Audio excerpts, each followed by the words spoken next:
talented leading men, please welcome two-time Academy Award winner, Kevin Costner.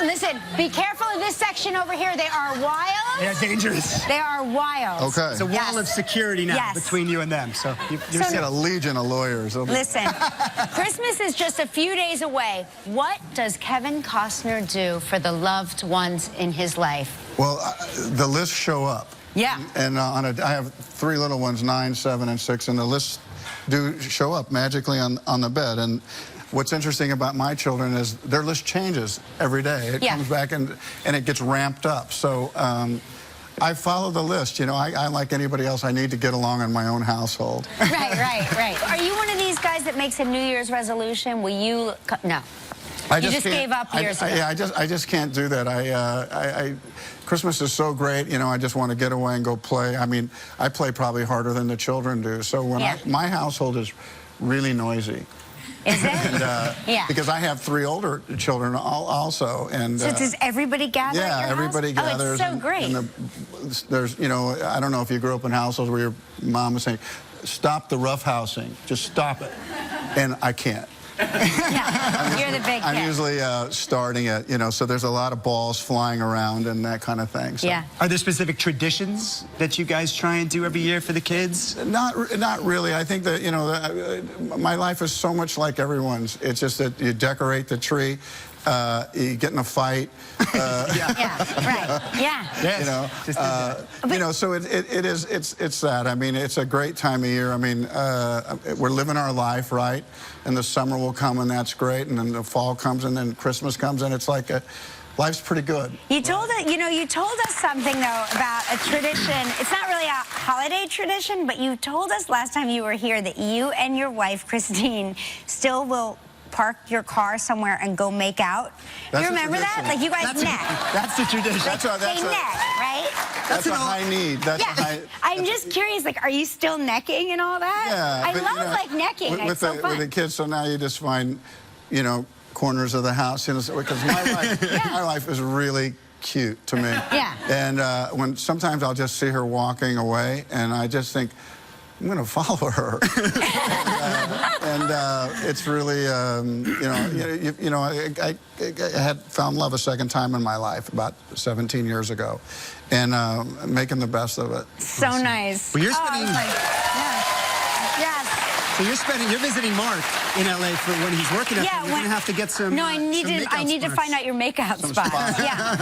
Because our kids are old enough now where if we kiss in any way in front of them, they are disgusted. They are so grossed out by it. And that kind of ruins it for everyone too. Sometimes with your kids, they say, "Why don't you just leave them?" Yeah, right, exactly. Go in the backyard, go play. When we come back, we'll talk about some of the incredible moments from Kevin's illustrious career. We're back with Kevin Costner, star of the new film, Hidden Figures, which we're going to talk about in a minute. But you've done so many incredible films. We were all backstage discussing which is our favorite Kevin Costner film. Do you have a favorite Kevin Costner film? And you probably don't call them Kevin Costner. Yeah, I do. There's still a bit too much Kevin Costner. You know, the thing I'm happiest about the movies is that when I do walk up to people, my career doesn't drill down to one movie. Yeah. I'm really not sure what's going to come out of the mouth of someone. Yeah. And I think I'm happiest. I think I wouldn't like it as much if there was just this one movie and that nothing else, you know, mattered. And so I'm really happiest about that. Yeah. I don't know what's going to, and it floats around between, you know, about 15 movies that people will talk about. Yeah. Well, the first one that comes to mind, I mean, there are so many incredible ones, but The Untouchables from 1987. It's a great one. Working, you were just so incredible in that movie. Working alongside Robert De Niro and Sean Connery. What was it like to work with Sean Connery? Well, Sean is easily, I think, the biggest star in the world. I miss Sean Connery. And, you know, I've had a chance. Bob De Niro was in that. You know, I've really had a chance to work with the guys that made a difference. But, you know, in that movie, you really had to try to outact the clothes. It was all Armani. It was when Armani was emerging. Yeah. And he did all the clothes for the Untouchables. Is that true? I didn't realize that. Wow. And of course, Dances with Wolves, where you know, such tremendous success. Do you remember the Academy Awards and going to the Academy Awards? Yeah, I remember not doing it exactly right. I mean, when you go to the Academy Awards and you win, then you go to all these different restaurants and it's pictures and it's all that stuff that goes on. I took a restaurant for myself and everybody I made the movie, so I never did the victory lap around town, and people were like, what's with this guy? And I'm thinking, you don't understand something. I'm a public school guy. I had very little idea how you were supposed to do that night. So I went to the restaurant and I opened the restaurant for about, you know, 200 of my friends. Right. And that's where I went. I didn't. So you didn't go to the Wolfgang Puck with the Academy Award chocolates dinner? I didn't go to Morton's. I didn't go to any. What? You didn't go to the governor's ball? Governor's ball? Oh, I went to see my friends. I love that. I love that. You know what movie I really love? We in our household, we love McFarlane USA. We love that movie so much. It's got so much heart. Yeah. And I guess maybe because our son runs cross country, but we really, you know, he watches it before a big race, like to psych himself up. You know, movies mark people. They marked me, and I think when they're done right, you know, when movies, they're about things that get said, the way a man looks at a woman, vice versa, what they say to each other, the heroism that sometimes can come out in the movies, and actually the lessons when you're looking at a movie who you don't want to be. I don't want to be that guy. I want to be this guy. But I think when movies are really done at their best, they become about these moments that we never ever forget. Yeah. And too often that doesn't happen. But movies have that chance. And I like missed the curtain. I don't know about you, but when I was little, I'd go, the curtain opened. Yeah. And when it did, I always thought, there's a chance that something great's going to happen. Yeah.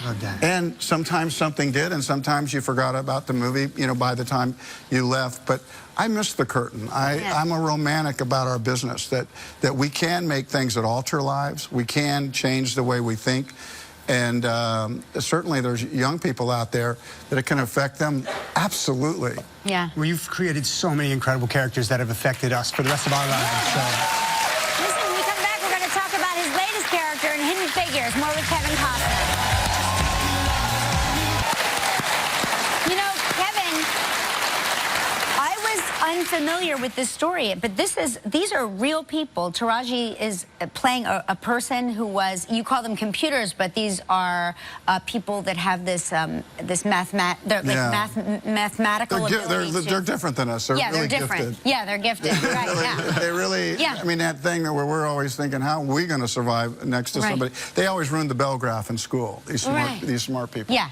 But yeah, it is an untold story, and movies are capable of doing that. And these three, you know, and I think to myself in the space program, I think, why wouldn't I realize that African Americans and all kinds of people participate in the success of that endeavor? And this is really, this movie works on a lot of levels, but I think one of the great reminders that if we can finally get our act together and understand that if we have the courage as a society to allow the cream to get to the top, whatever form it comes in, we will change the face of who we are, and we'll come closer to that idea of what we really want. And this movie deals with that.